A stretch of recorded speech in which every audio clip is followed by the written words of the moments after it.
to the Investigators Report, an in-depth look at some of the world's greatest mysteries and topics of interest. So for the next hour, we ask you to sit back, relax, and fasten your seatbelts as we explore and detail areas in our history, ancient history, biblical history, world religion and philosophy, and unexplained phenomena. Good evening, ladies and gentlemen. This is Gary Purefoy once again with another session of the Investigators Report. As always, we're glad to have you with us. And I certainly have to state with this program, this is our first program of the year 2008, so I wish all of you a Happy New Year and trust that your holiday season was just as rewarding. Well, it also bears to note that tonight is being that our first new broadcast of the year. We definitely would want to start the year off right, and I would have to say that we definitely are doing that. If those of you who have been following the program on our blog, you will definitely see that our guest tonight is none other than one of the greatest researchers and historians, educators, and authors that I've ever come across. I mean, his work is worldwide. He is global. And without any further ado, without any hesitation, I want to introduce Mr. Michael Tsarion. How are you, Michael? And welcome to the Investigators Report. Thank you, Gary. Very well. Thank you. Hope you're doing the same, and wish you and your audience also a great 2008. Thanks for having me. Okay. Well, we're going to, this is basically going to be a Q&A, and hopefully we like to cover everything, but we may not. So if you don't mind joining us on another time, perhaps when you get back in the States, that would be great. But let's get started. My question to start us off would be where we are in history, politically, or in our society, you know, the situation that we find ourselves in now, and how do we get there? That's the first question. Well, it's a good question, and yes, let's definitely delve into it on other shows as well if time allows that.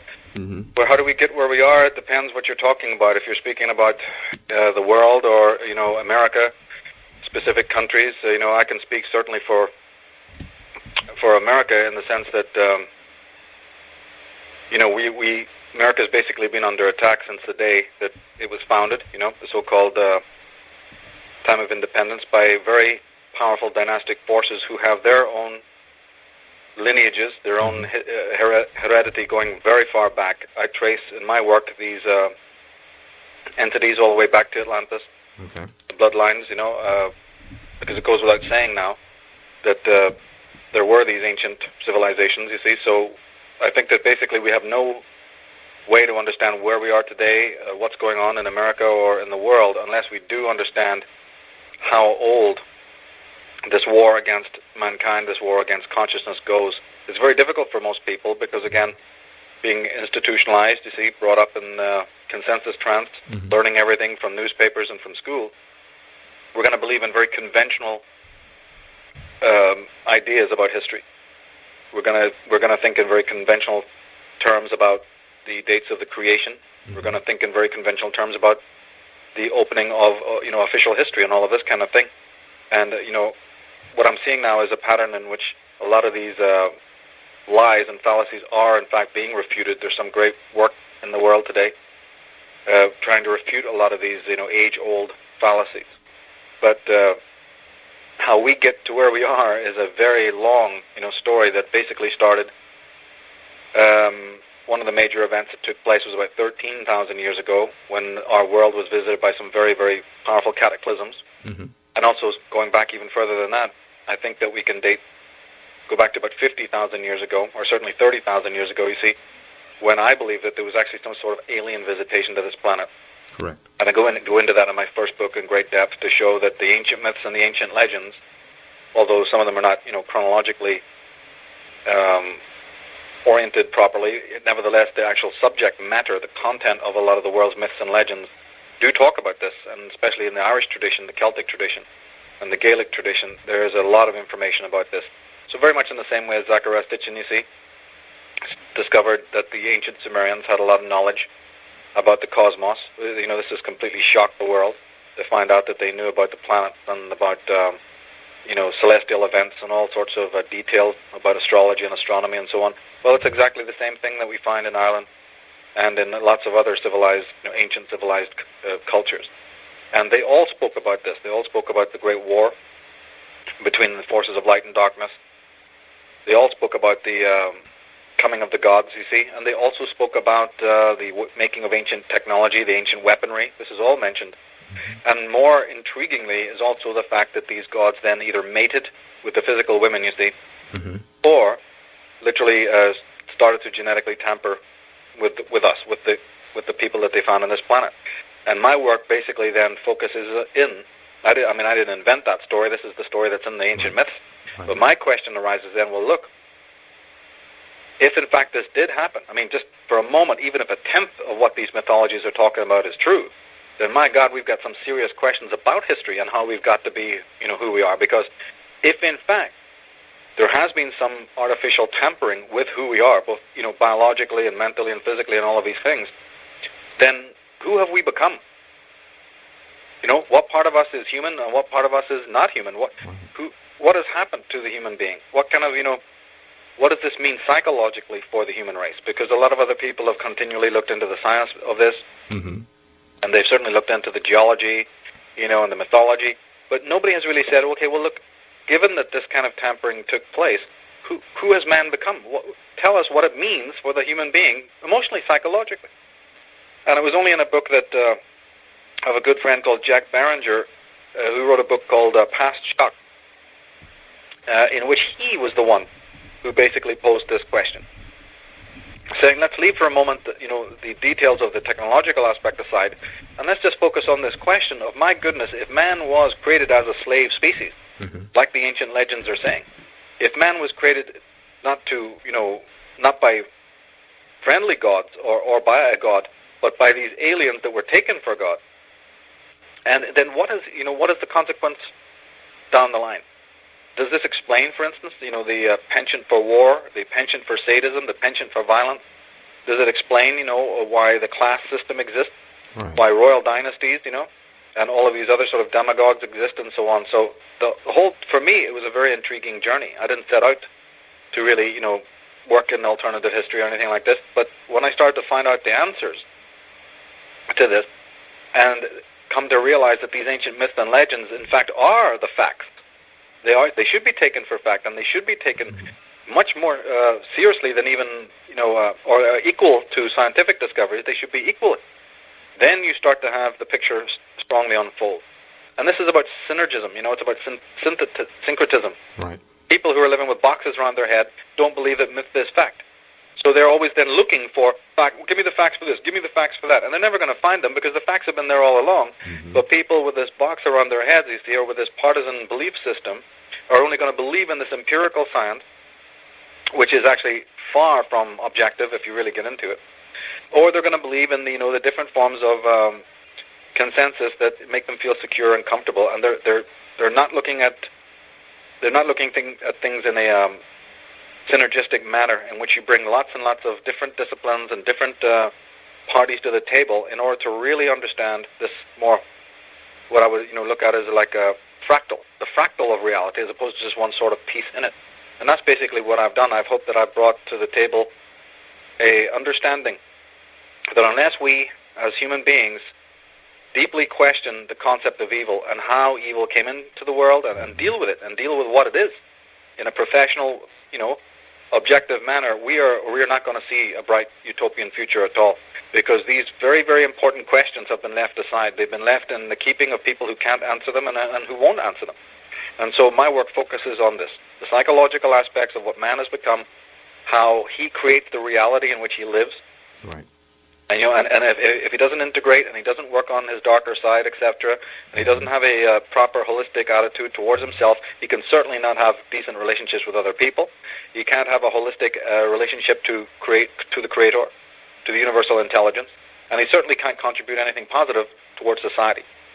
And what we now find is that exactly that kind of toxic individual who does live on the surface of themselves, that kind of toxic individual who does not want to deal with, their darker emotions, these are the kinds of people who unfortunately are steering the ship of state, who control the world order. And that is exactly why we find ourselves in the world system that we have, this exploitatory, perverse, deeply criminal and unjust place.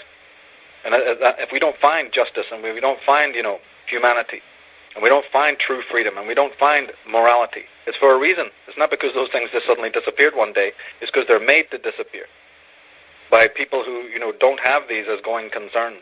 Mm-hmm. And this is how we find ourselves in the position we're in. And it also bears to note that we are also found, and based on the conditionings, as you said, living with that box over our head, we have found many people, and I don't want to name particular segments of our society, but I'm pretty sure that many of us who are aware know who and what they are, who will believe lies rather than looking at a statement made. And you brought this out very, very adequately in your presentation at the Granada Forum. Lie after lie after lie, and on top of lie that the administration, the Bush administration has stated in regards to Iraq and weapons of mass destruction. And then I can take it even a step further than that. Lie after lie and after lie on top of lie, which has been told as a response to what happened in the Katrina disaster. So still, what does it take, or when does it come to a point where everyone begins to seriously question a lot of the lies that have been told and the suffering that has been incurred as a result? Now, leaping a bit forward, Michael, my next question is in regards to some of those bloodlines and some of those families who are responsible, namely the Queen of England. Start from that point, because you mentioned that in your presentation as well, how the Queen of England, who is from Great Britain, is now all of a sudden we're bowing down to her, when Britain 200 years ago, we were seeking to separate ourselves, but now all of a sudden they're our friends. Elaborate and expand on that. Well, that's right, and that is a pretty radical thing for people to hear, but, as I say, we have the proof. If people visit my forum, and they go to the War on You section, if they check out my article, Weapons of Mass Deception Found, Weapons of Mass Destruction Found, and they, get involved with some of the things that we have on the websites, and these are free things I'm telling people about, they'll be able to get their minds around this concept, which we're going to discuss right now, just in case they've never heard of it before, because, again, this is a work that many great scholars have exposed, people like Dr. John Coleman, certainly Eustace Mullins, and Lyndon LaRouche, even the great statesman from America, have all been looking at this connection to England, and many other authors have also done likewise, Bill Hughes, and so many great authors in America of the first generation have exposed what is called this Fabian conspiracy, where when it was realized by the British forces and by the royal dynasties of Europe, then in fact it was not possible to,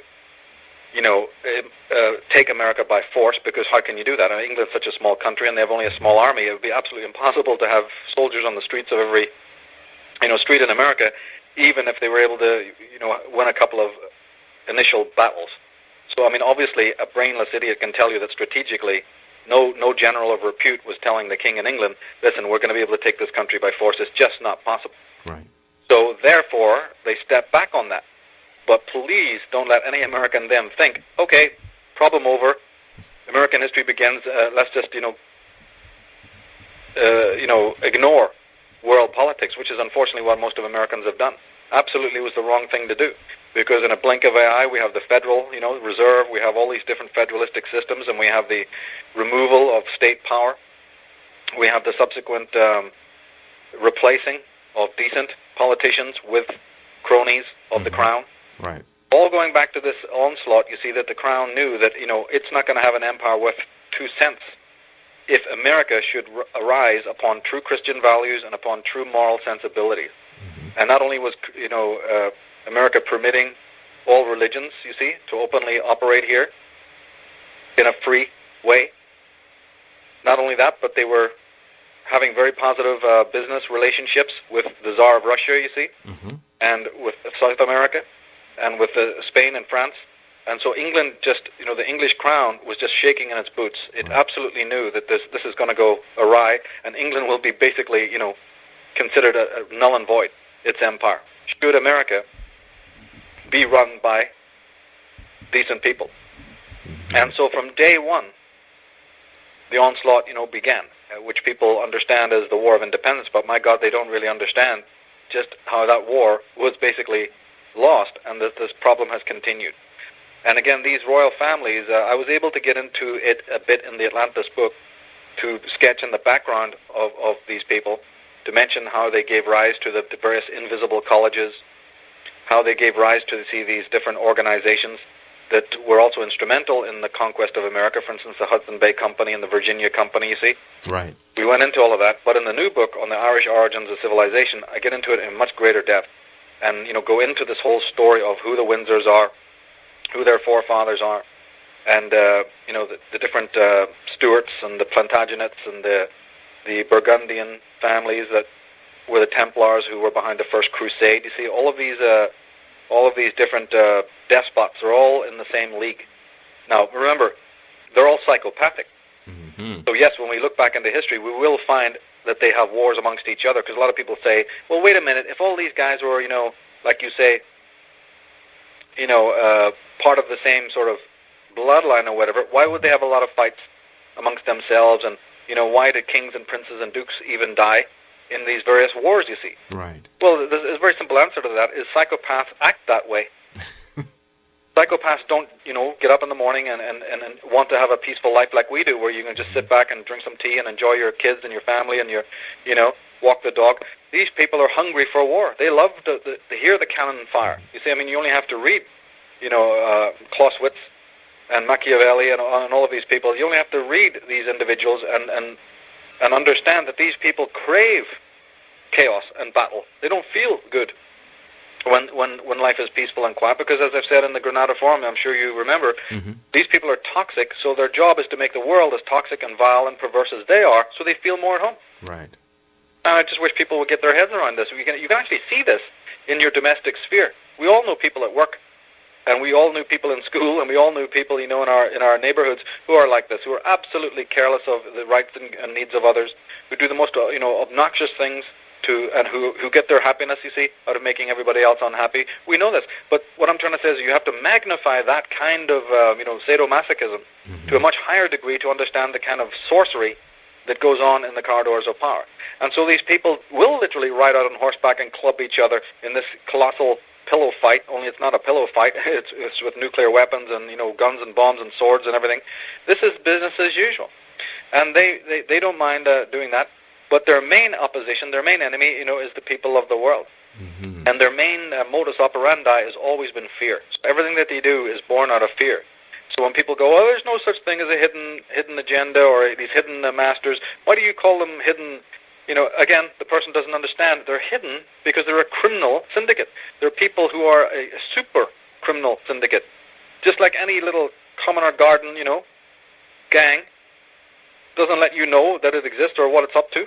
Just like you have criminal conspiracies that police find difficult to infiltrate and to know about, little poxy, criminal things run from little hotel rooms, all sorts of wheeling and dealing. My God, we're talking about the Illuminati here. We're talking about vast, global criminals who have a tremendous amount to lose should the human race discover what these people have been up to. And they're very smart to know that they better watch the publicity, because if in fact some of their agendas are uncovered, then they have a lot to lose. So this is how they also then control the media, you see, and why they make it a little bit more difficult for people to learn about all of this. And that's why people, I think also the fact that the magnitude of it, that this is a whole subject matter, right. People don't really like to be insinuated that you're telling them they're wrong. Not that you are, it's just a defense mechanism. Mm-hmm. And so they turn off, they tune out. And they go, just continue entertaining me because I can't handle this. Because, one of the reasons why, Gary, is because man is already traumatized every day. That's true. He's traumatized by the news. He's traumatized by his own personal domestic issues. Very true. And so his trauma circuit is already pretty much ready to blow. So then what are you going to do? Come along and tell that person, hey, by the way, there's a global conspiracy that's going to eat up everything you've ever known, including your country? No, it's not going to happen. The person doesn't have the hard wiring to get around that. So, that's why I just continue doing what I'm doing, and I don't get into blaming people. I actually understand it. I just go, look, this is trauma. This is the effects of a traumatized individual who can't, tell you how many fingers you're holding up in front of his face. All right.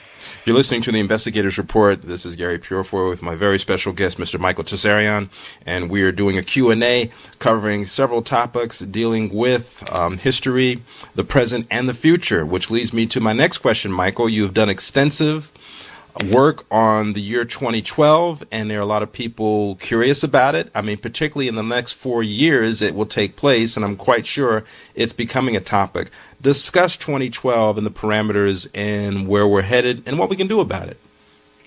Well, again, that comes from the old Maya prediction. because the Maya had a lot of different calendars, and they were very knowledgeable about astronomical and astrological cycles. The thing that intrigued me is you see that is one particular anecdote which ties into the psychological aspect. Like we mentioned, to me that's the primary thing. Then when I heard about the Maya talking about that the final years of countdown, I think one of them was like from 1986. There's a very important countdown to 2012, but you can subdivide that. And then another important cycle becomes at like 1999, etc. The next one I think was 2003, and then the next one of importance was November 8th, 2007, which has just gone by. So there's all these different little markers, if you will, little sub-cycles within the bigger cycle, which the Maya called their sixth age, the ending of the fifth age and the moving into the sixth age, which really begins in 2012. But one of the most intriguing things that they said is that in the period between the fifth and the sixth age, this is this interim period that started about 1986. I might have to look at my notes to be sure, but I'm pretty sure it's 1986 onwards to 2012. That interim period, which we're in now, they refer to as the age of revealing or the age of apocalypse, or the age of awakening. All of these kinds of terms were used. And that really rang a bell for me because, if you study the esoteric tradition of Christianity, you study Gnosticism, the Essenes, all of these different Gnostic Christian groups, they always mention this. I mean, you only have to open the book of Revelation. You don't even have to go to the esoteric tradition. You just go to the normal tradition, and there it is. In the book of Revelation, they talk about the time, of apocalypse. And my work always shows that I believe that this reference to apocalypse within the esoteric tradition of Christianity and the age of awakening or the age of revealing that the Maya were talking about is basically the same thing. Right. I just can't see them as being two separate things at all. For the very reason that the word apocalypse literally meant in Greek, I think, leather covering, like a mask or like the human skin. So with my background in psychology, I suddenly realized, well, wait a minute, this is not so much talking about then physical events. It's talking about something about the psyche of man, that this dark content from within himself, meaning like in the Jungian, way of looking at it, or the Freudian way of looking at it, behind the mask, literally behind the mask. The apocalypse is nothing more than the revealing of all that content, of all that debris that man has repressed within himself. Naturally, the external world will also, change as a result of that because consciousness and the world is deeply affected. But the Maya are there, I believe they're not saying that, no, let's look to external problems first, and then we have changes within the human. They were pointing to the fact that human beings are going to go through some sort of cathartic, dark night of the soul, or some sort of a cycle of awakening. And then, or as a consequence to that, running parallel to that, you will have various reactions in the world. This is what started to get my interest much more, and this is what distinguishes my work, more than the other people who are just saying, oh, sit tight and wait for something X to happen, down the line here in this cycle. I mean, it's just ludicrous that you just sit passively by like you're watching a Steven Spielberg spectacular, and then it's all going to happen outside objectively to you. It just doesn't ring true to me at all. And this is sort of like the cop-out New Age, typical New Age, philosophy of just sit back and wait for everything to happen when you don't have to do a damn bit of, house cleaning yourself. Right. So basically then my question started to ask, okay, then what kind of changes, And that again opens the door to the whole idea of the shadow personality. And then that opened the door. If people, follow my work on this, they'll get the idea that then I suddenly realized, well, wait a minute, if they're talking about the revealing of dark inner psychic content or working with a shadow, well, then that has an astrological component because that is based on the planets. You see Neptune, Pluto, for instance, Uranus. You see, this brings in the whole age of Aquarius connection, which I believe then also dovetails very strongly with the Christian tradition. Now, Orthodox Christians will not like to hear that because they don't believe that there's anything to do with a tie between Christianity and astrology, but let me assure you there absolutely is. It is, exactly. You're exactly right. And we don't have time in any type of length of a show to really go on that, but I have written on it, and there's DVD presentations on this. And basically, in short, what then that dovetailed was that, my God, if that is true, then this age of Aquarius or age of revealing is certainly mentioned in the Bible as the changing of the ages, the aeons.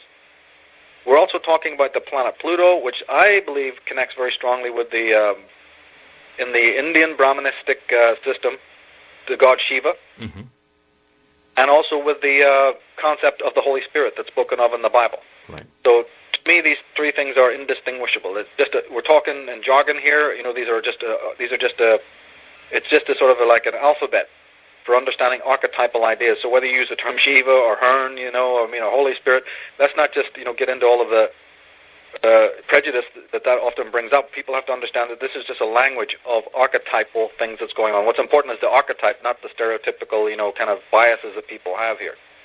We're talking about something monumental has taken place. It really doesn't matter if you call, a zodiac sign by 100 different names, because there it is, the sun by any name is the sun. Right. Now, you have mentioned in your presentations that all of the clairvoyants that you talk to do not see anything past the year 2012. That's right. Why is that? Especially with remote viewers.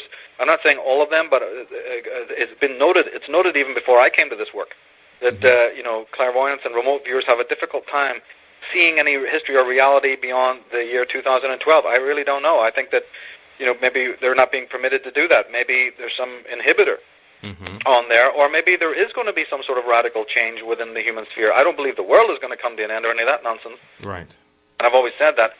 But what I do believe is what we know to be the human world, all those symptoms and traits that we associate with human world, economically, sociologically, militaristically, you see, all of this. And oh my God, people only really need to take a sincere look at what's happening today, and this does not seem so far-fetched. Every year that goes by, so many of the mores, and the values, and the things that our forefathers took for, to be natural is completely passing by. Right.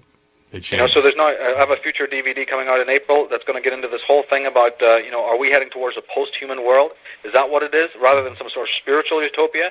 Where, these Knights Templars and people who are behind the corridors of power, they're going to plug man in. They're pretty much ready to plug us into the global brain. They got plans for us dealing with virtual reality and all sorts of continuing genetic modifications now that they've been able to restore the technology that they once used to have in ancient times. That technology has now been restored. So what are we in for? Right. And you even mentioned cybernetics, the possibility of being replaced with cybernetic replicas of ourselves. Absolutely. It's what Steve Quayle calls the genetic Armageddon. Are we going towards this right now? I have a very strong belief that we are, because I rest my case on psychology, because to me the equation is very simple. If present human beings, as they are, and I'm including teenagers and children in this, even though maybe they're not doing what they're doing consciously, they're being forced to. But if the whole human race has been trained, so expertly trained, like a bunch of dolphins, a bunch of monkeys, to be so afraid of their own inner emotions, polarized, divided within, and they're living in such a shallow way, medicated up to the eyeballs, Is it not possible that when somebody comes along tomorrow and goes, listen, we've even worked out that we have a way to completely erase these troublesome emotions, very much like in the way that different movies, I'm thinking of, the movie that was made by George Lucas. Right. I can't remember the name of it right now, THX or whatever it was. THX 1158 or 1128. I'm close with the numbers, but I know it was 11 in there. Yeah, and then recently the movie Equilibrium, and so many others, in which we basically, people go, yes, tranquilize me, please. Do it with my own blessing, because I can no longer live in this malaise. I will not go and do the healthy ritualistic work that helps me to be real and helps me to deal with these emotions. But I'll easily take one of your pills that'll help it do, and I have the happy drug. And I believe that pretty much you might even see dispensers in the street that this is going to absolutely happen. So then we will enter into this whole new phase, which is the post-human world. Now, you see, you were talking about the Maya earlier. This is where my work differs from the Maya. The Maya weren't necessarily talking about that, and people who study, these different predictions about the future tend to have a very rose-colored, way of looking at, we're heading for the new age of Aquarius, we're heading for, utopia, et cetera, et cetera. Now, my work does not approach these subjects in that way. It approaches it in a much more, serious way, saying, well, wait a minute, is that the plan that is in the hands of our controllers? The utopia they're talking about might in fact be a dystopia. The absolute countdown to extinction. The human being may be still walking around, He may be able to perform in pretty much the same way as, you see these killer whales. Some of the most fantastically powerful and beautiful animals in the world can be taught to do the silliest tricks. The human being is no different. This great soul, this great creature, the human being, having lost his humanity, having lost a deep connection to the things that matter, to his traditions, to his racial background, and to his emotions primarily, his positive and negative emotions. Not that the negative emotions are bad; they're needed. They're yours. You need to learn how to own them. Right. If this can't happen, and we start living in this pharmacological world, we will be in a very, very short time. You see, literally begging Big Brother for that panacea to take away these troublesome emotions and troublesome moods and feelings. Absolutely, I can see that coming. And this is where my work with 2012, comes in, because I do not look at it positively in that state. I think we have to be very wary of what's coming down here, because these Knights of Malta, and as I said, the British Crown have spawned, and the Vatican has spawned a lot of these different organizations, highly technological, highly skilled people that we expose, and various think tanks, and lots of different clinics and organizations throughout America and the world that they have funded, you see, that are doing this kind of research. Right. And it's pretty frightening when you look at it, what's coming down. You're listening to the Investigators Report. I'm Gary Purifoy with my special guest, Mr. Michael Tsarion. And Michael, we are just about at the halfway point of our program. And what I'm going to do is I'm going to tie in my fourth and fifth question together, which is the secrets of time. We mentioned about 2012, so I know this will tie into that. But you did some work on the secrets of time, and also discuss your work, which is really more on a scientific level as it pertains to the divination arts of the tarot. Let's talk about that. Well, yeah, the Secrets of Time is based on my work with numerology, which I believe is a very, very important one of the divination arts. So I work with astrology, tarot, and Kabbalah, and numerology, and my work is basically showing the deep connections that exist between these four disciplines, so that people who want to learn them can learn them in this, again, synergistic way, like we said, bringing them together as one subject and seeing all these interesting connections. But I always used to think that some of the principles of numerology were much more practical on a practical level, and so we sort of worked harder to create a whole numerological concept that ordinary people who don't have any background in this can benefit, particularly people who are in the business world. And so we created Time Gnosis, which is people can go to the Time Gnosis website and check out what we've done there.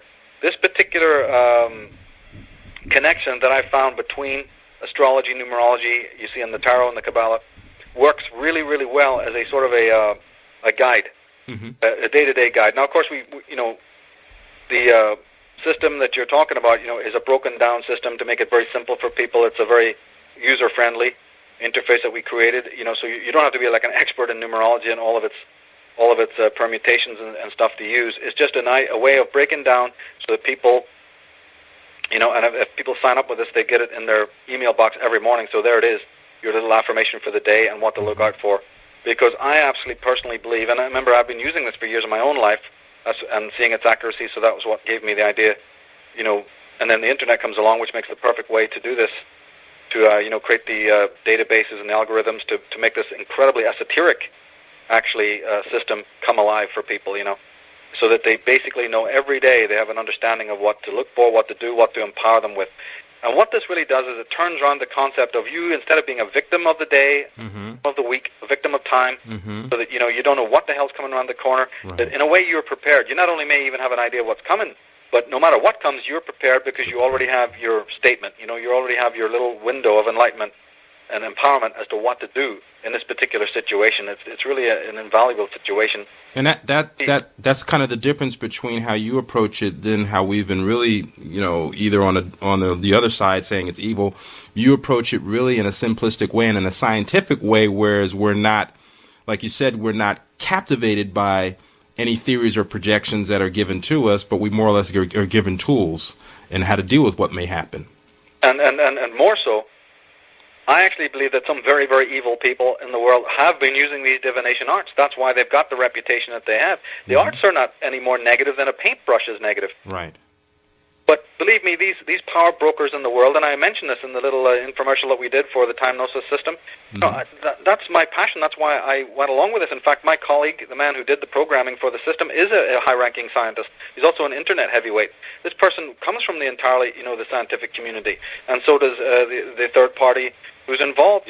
Both Alan and Joshua are totally, scientifically oriented, but they're smart enough to realize that this should be approached then scientifically. Number is number. The subjective connotation you put on it is really ludicrous. And my tie-in is to say, yeah, let's work on this, because I am sick and tired of the ordinary human being being mind-controlled to think that these things are devilish or wrong, you see, so that they don't use the very tools that the leaders, the people who are manipulating the world, are laughingly using, so that they have the kind of empowerment that they have. We got to turn the tables on this. That's why I'm interested in the occult. My interest in the occult is to find out what the enemy has been up to. There's nothing negative about the occult itself, but you better know that these demagogues, these sorcerers, have been using the great subjects that once were for the empowerment of the whole race. In the beginning when Christianity was in its inception, it was basically an occult religion, period. That's true. The leader was hunted throughout the world, Jesus. His groups had to meet in underground caverns. They had to use secret symbolism. They were hunted by a despotic empire, namely Rome. They were hunted by the Jewish synagogues, you see. That's right. Yeah. Tell me what was not occult about the original, Christianity and its inception. In fact, Christ even used to use parables in order to communicate to his people, etc. The whole book of Job, the book of Revelation, is in code.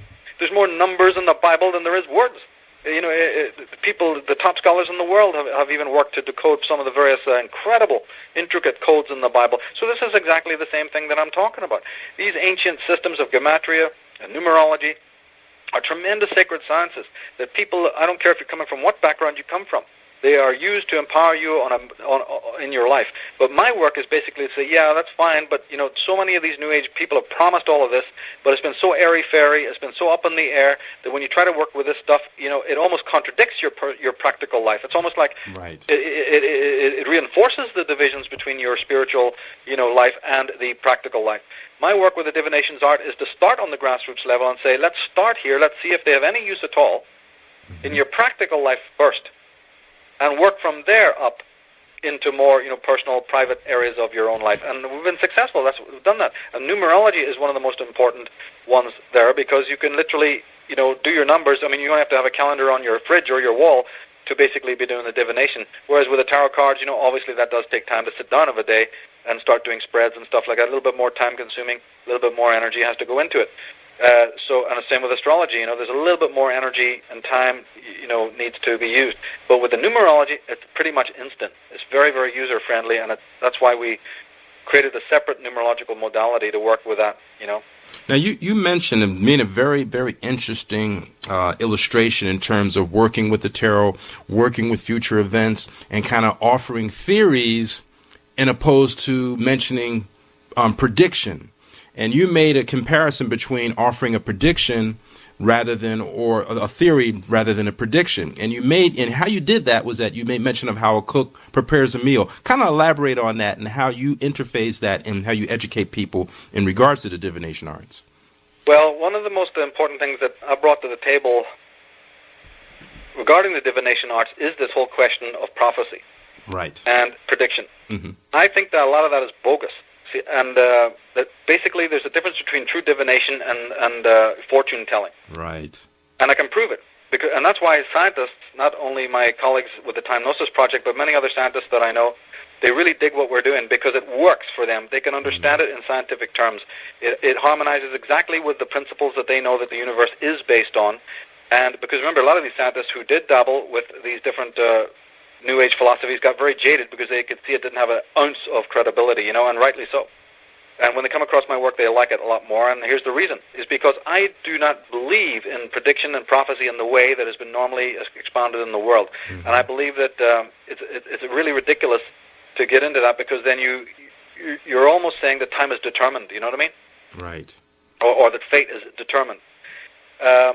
Sure, a detective knows that a particular criminal is likely to repeat the same type of crime, but they call it profiling, because that person's psychological makeup is a certain way. And they call that tendency, right? They don't know for sure that the person will act in the same way, but you know that there is a law of tendencies. Mm-hmm. So that's one way of looking at it. A lot of prediction is done by good people who go, well, look, I can't tell you maybe exactly what's going to happen, but your tendency is to do these three things or this amount of things. So if you continue the way you're going and don't change, you know, this is the likely outcome. So that's one way that people get by this thing with prediction. But my system is not based on that at all. It's based on what you do now. Mm-hmm. Behaviors and choices and things like that. What's that? Behaviors and choices and things like that. But more than that, it's based in timing of when a thing, an opportunity or a thought or a particular deed is done in the now. The time gnosis system is based on this. My entire divination system is based on this. Meaning that when I know, say for instance you got a call tomorrow from some bigwig, right, in radio, telling you that they're going to offer you all this wonderful stuff to be doing a radio show, and they're going to syndicate you, and they just love what you're doing, and they're going to give you all this money, and hey, would you even like to have a channel of your own, etc. And you're just thinking, oh my God, this is my dream come true. This is the greatest thing, I've been waiting for. Fate must be smiling on me. And you plow along, and then 6 months from now or 8 months from now, they rip you off. You're in total debt. You have to sign bankruptcy, and these guys, have ruined your life. Right. This is the kind of thing that happens to people all over the world. So what is your normal procedure? Somebody tells you, hey, then don't make a mistake, go and get a reading. So, yeah, Gary charges off, and runs to somebody to get an astrology reading, and the idea is that this person is not going to predict for you whether the outcome of these opportunities that have been given to you are going to be positive or negative, right? Isn't that what normally happens? Right. Right. Okay, this is where, you see, my work fundamentally differs. In my system, I don't make any future, sort of crystal ball gazing. Not that I'm saying that people can't do that. There are some people who are sufficiently clairvoyant enough who definitely can do that. I've had people like that in my own family, and we do know that this kind of ability does exist in a very few exceptional souls who have sort of gifted insight. But, I mean, I'm talking here about the rest of the world. Are we all meant to sit back and then go, well, a few gifted people have it, what about me? My system is made for everyone, you see. Everyone can start to understand the mathematical principles that we're talking about here, not just these few rare gifted intuitives in the world. So if you came to me, the first thing I would say to you is, when did that phone ring? Just to give you an illustration, I'd say, my God, can you remember even the time that it happened? If you can't remember the time, do you remember the day? If you're failing that, can you remember even the week or the month that it happened?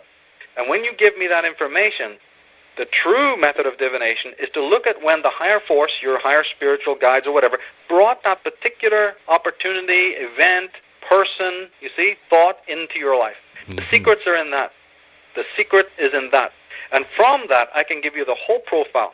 So it is prediction, but it's in a totally different way. It's dealing with principles of singularity. It's dealing with the true concepts of time, that there is something absolutely special about when an idea, a thought, or a person, you see, or an opportunity comes into your life. And within that seed, within that instant, all the secrets are also given to you if you know how to extrapolate them. There's no question of a tomorrow, because tomorrow does not exist scientifically. I mean, tomorrow doesn't exist, period. It doesn't exist at all. All that exists is the now. Every psychologist of repute, every scientist will tell you there is no such thing as the past, there is no such thing as the future. The trees don't grow tomorrow, they grow now. Your heart doesn't say, well, I'm tired beating now, let me beat tomorrow. Right? It beats in what is called the eternal now. So the eternal now is the fountain, it's the wellspring, it's the oracle of all knowledge. But divination has strayed away from that. I bring these principles of divination back to the source. So, and this works beyond a treat, because I've had so many people, who've been offered opportunities similar to what I've told you. I've saved millionaires, from losing entire businesses. Right. And I'm not joking you here. I mean, I can't even overstress how powerful this has been, from personal domestic things in day-to-day life to some very, very large-scale things that could have destroyed people's lives.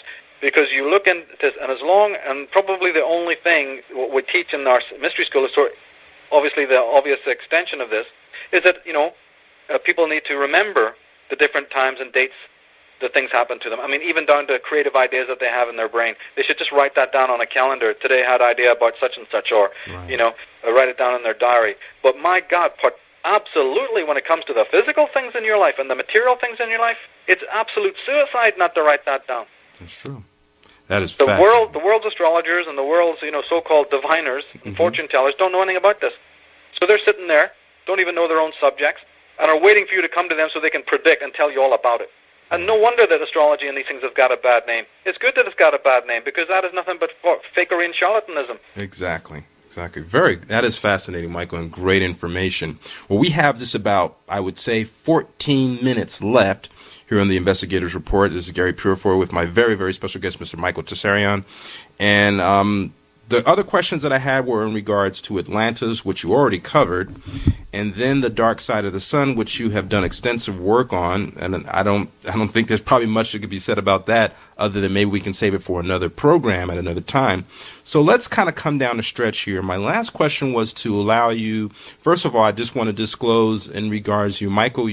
Michael is Irish, is of Irish descent, and you have done a lot of work in your history, in terms of, because Ireland is probably one of the most ancient places on the planet. I mean, it consists of so many megaliths and monoliths, and you've done extensive work on that. So let's kind of come down the stretch talking about your background in terms of your personal ancestral study, and then other issues in the occult. We can talk about Aleister Crowley. We can talk about Ishtar and Ashtaroth. But as we come down the stretch, let's start with Ireland, because you've done some based on that being your homeland, you've done some great study there. Well, that's right. It is my homeland. I'm first-generation Irish. My ancestors were actually Norwegian on one side, my father's side, and actually, believe it or not, Indian. My mother was from northern India. Mm-hmm. So again, I was brought up always to be interested in world history, but my interest in Irish history factually started about 1979. And this last couple of months, I just released my book, The Irish Origins of Civilization, which goes into what the Irish were, what the word Ireland really means. Because the word Ireland was not, in fact, spelt with an I. It was spelt with a letter A, Ireland, which meant the land of the Arya. And many people will be familiar with that term, the Aryans, or the Arya, you see. Right. And it doesn't refer to race, but it does refer to caste. Okay. C-A-S-T-E, caste, meaning class of person, you see, or type of individual. Okay. And it only refers to race in a more of a secondary and largely erroneous type of permutation. But the Irish were the Aryan, and the Arya were all over the world. The Arya were the enlighteners or the educators. They were also known as the Eldars or the Druids, you see. Mm-hmm. And Barry Fell and others have proven that they even had a role in America, that they were definitely present here. They're connected to the Phoenicians, the ancient mariners. Okay. They had influence, and I personally believe that many of the empires of Europe, including Egypt, Greece, and Rome, were largely founded upon these patterns, the movement of the Arya. Not in the way that normal history teaches us. So again, we're talking about alternative understanding of history, because the Roman empires, you see, and the British empires that rose later have been trying to hide these facts. They didn't just put the Irish people to the sword. They didn't just eradicate all of the Druids and the Bards. They also have had an age-long propaganda campaign so that we don't find out the true story of Britain, you see, and Ireland. It's very, very important for them. And it's not by accident that some of these most powerful royal families, you see, have their headquarters right there in Buckingham Palace. Mm-hmm. Why did they choose England? I mean, of all the places, you'd think it's a kind of a, not so great place to be, because it's so vulnerable, basically.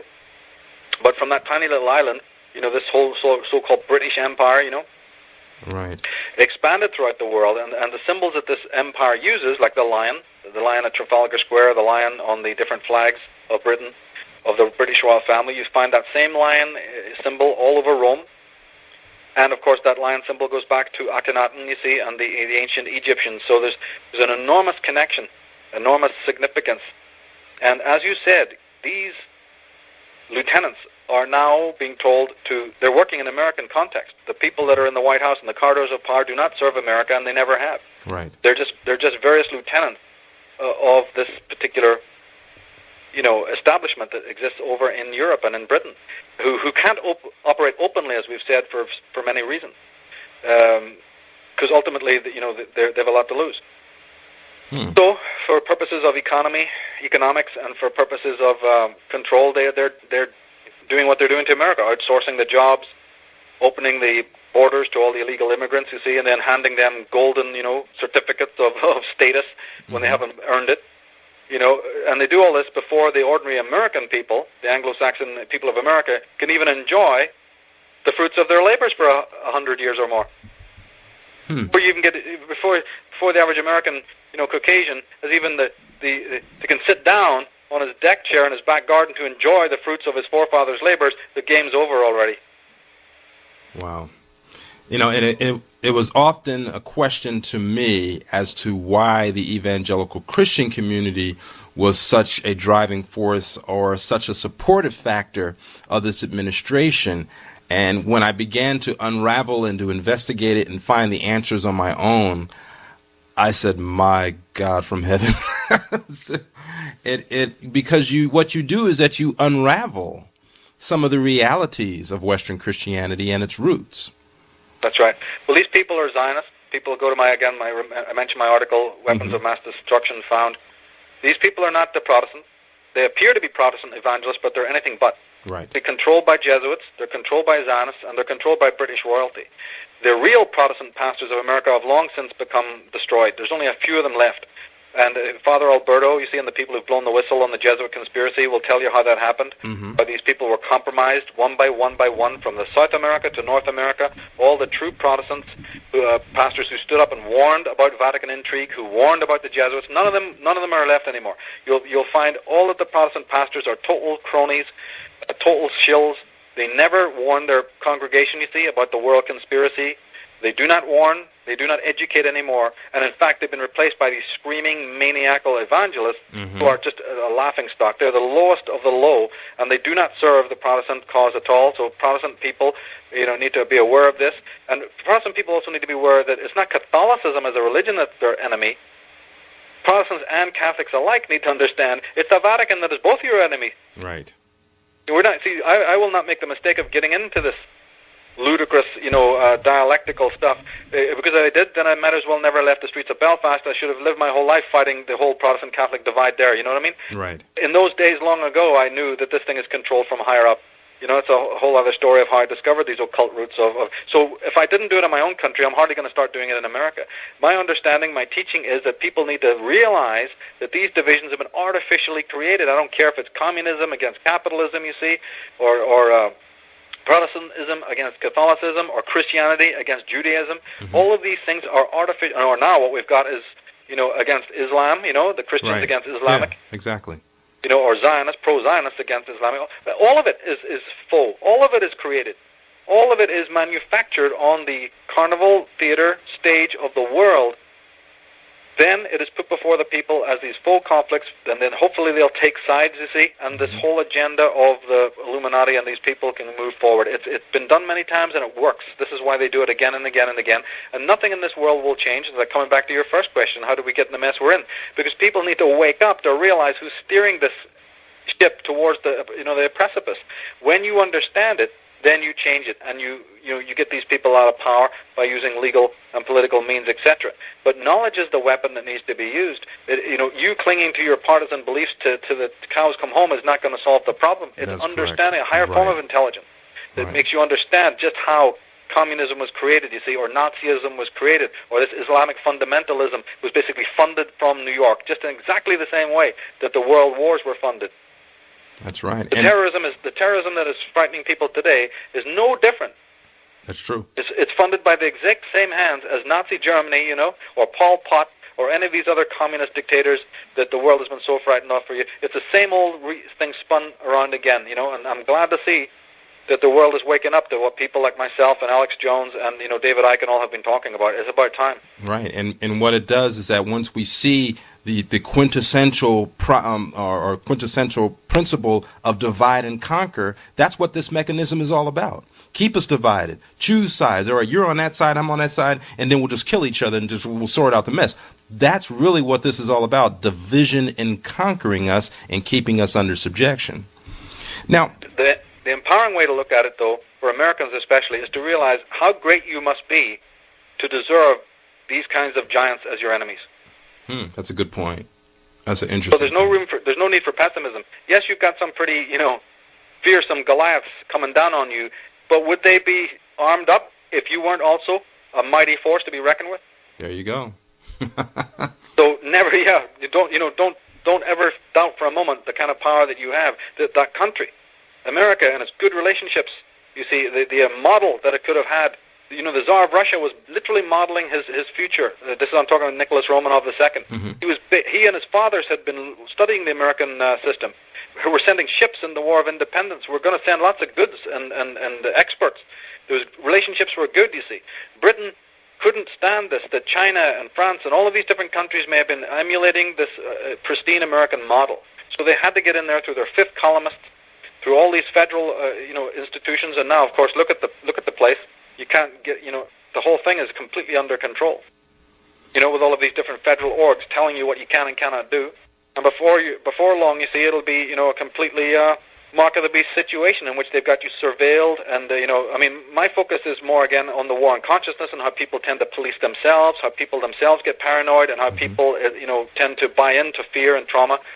But again, let's not underestimate the other sides of it as well. These people mean business. Well, we have about 3 minutes left, Michael, and with that time left, I want to allow you to do a sufficient logistical job in getting the word out to people in regards to your websites, how they can contact you, how they can get exposed to your work, and even be a part of the School of Mysteries. So. Sure. Well, yeah, the Mystery School is at my website called taroscopes.com, but all my websites, you can get to them by going to my homepage, michaeltsarion.com. Like I say, in April we'll have a new DVD out called Architects of Control, which will look into this whole, post-2012 world. My Irish Origins book was just released this month, so people can go to irishoriginsofcivilization.com and look at that. And we got a lot of free web streams, a lot of free interviews, a lot of free writings. There's a lot of, in fact, the entire appendices of the whole Irish Origins book is online free. The entire appendices of the Atlantis book is online free. At the Taroscopes, at the website michaeltsarion.com. So there's plenty to look at there for people who may be interested in one or other aspects of what we're doing here. And Tsarion is spelled Tsarion? Yeah, that's right. And civilization, Irish Origins of Civilization, is with a Z like it is in America, not as an S. In case anyone's listening from Europe, it'll be Irish Origins of Civilization.com with a Z. Now, you've done some work quickly as we close on Ishtar. That's mentioned in your site as well. Kind of clarify that for some people who may have done some biblical study in regards to Ishtar. Well, Ishtar, Isis, Ashtaroth, these were all goddesses based on Venus. Yeah, simple as that. And I also then think that a lot of these Babylonian, Sumerian, Egyptian goddesses, especially Anati and many of the other ones, were actually based on the original Irish goddess Danu. This is what I believe. D-A-N-U. Danu was an ancient goddess, probably one of the earliest, The right. River Danube, you see, and Denmark, these kinds of words, right. come from her name. And how did the Druids all tie in? Well, the most important thing to realize is that the Druids were primarily from Britain, from Ireland, but that they had a worldwide network, in very much the same way that the Christians later on, spread their gospel throughout the entire world. Prior to that, the Druids had done the very same thing. And in fact, many of the later Christian cathedrals and chapels and temples and many even cities were built on the original Druidic site.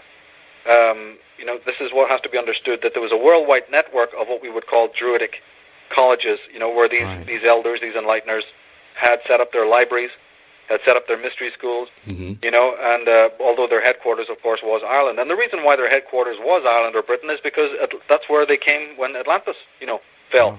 Atlantis being in the northwest when it was destroyed. And some people even rumor that Britain and Ireland are physically part of Atlantis, that Atlantis wasn't a separate continent. It was actually part of the British Isles that broke off, And I'm pretty sure there's enough of that information on your site as well. And hopefully we have a lot of information there. And the book is 1,100 pages long. We have 550 pictures in the book, So it's heavily illustrated, the volumes. Okay. Well, that should wrap it up. We're out of time, Michael, but I certainly want to thank you very much for being with us. It certainly was greatly beneficial, and we certainly, again, started off the year very right. And ladies and gentlemen, I'd like to thank you for being with us for this session of the Investigators Report, and we urge you to join us for our next session. But until that time, may God bless you. We'll see you next week. You've been listening to the Investigators Report, which is a regular feature of this station and is produced by Garinger Research and Investigations. For more information on this program and for upcoming programs, and to even listen to past programs in our archives, be sure to log on to our blog page at theinvestigatorsreport.blogspot.com. That address again is theinvestigatorsreport.blogspot.com. pt1.blogspot.com, where we trust you enjoyed this informative and provocative program, and we urge you to join us next time for our next session of the Investigators Report right here on the Community Listening Network.